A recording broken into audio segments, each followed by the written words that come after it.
کہ بعض کا صحیح مسئلہ بھی آدمی کو ایسی جگہ پہنچا دیتا ہے جہاں سے اس کی واپسی نہیں ہوتی، بغیر سیاق و سباق کے، بغیر اس کی دوسری چیز سمجھانے کے۔ جیسے لوگوں کے اندر یہ مشہور ہے کہ روحیں آتی ہیں اور ہم رکھتے ہیں، جمعرات مناتے ہیں، ہمارے پاس آتی ہے، ہم نے رکھتے ہیں ان کے، اپنی نانی جان کے لیے ہم کھانا رکھتے ہیں، تھوڑی دیر کے بعد وہاں کچھ نہیں ہوتا۔ یہ مشاہدات ہیں ان کے۔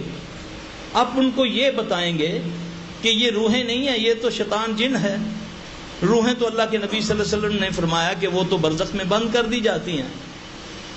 پھر ان کو بات سمجھ آئے گی، پھر ان کے عقیدہ، جو ان کا عقیدہ روحوں کے بارے اس میں ضرب پڑے گی، پھر وہ ان کا عقیدہ چینج ہوگا۔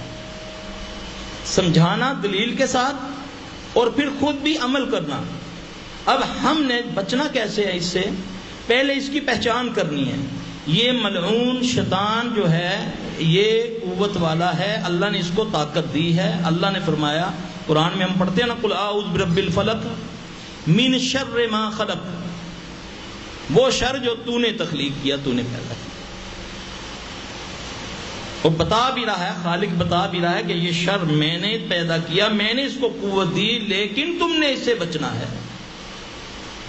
اور بچنے کا طریقہ آپ صلی اللہ علیہ وسلم کے ذریعہ سے ہمیں ہر چیز بتا دی۔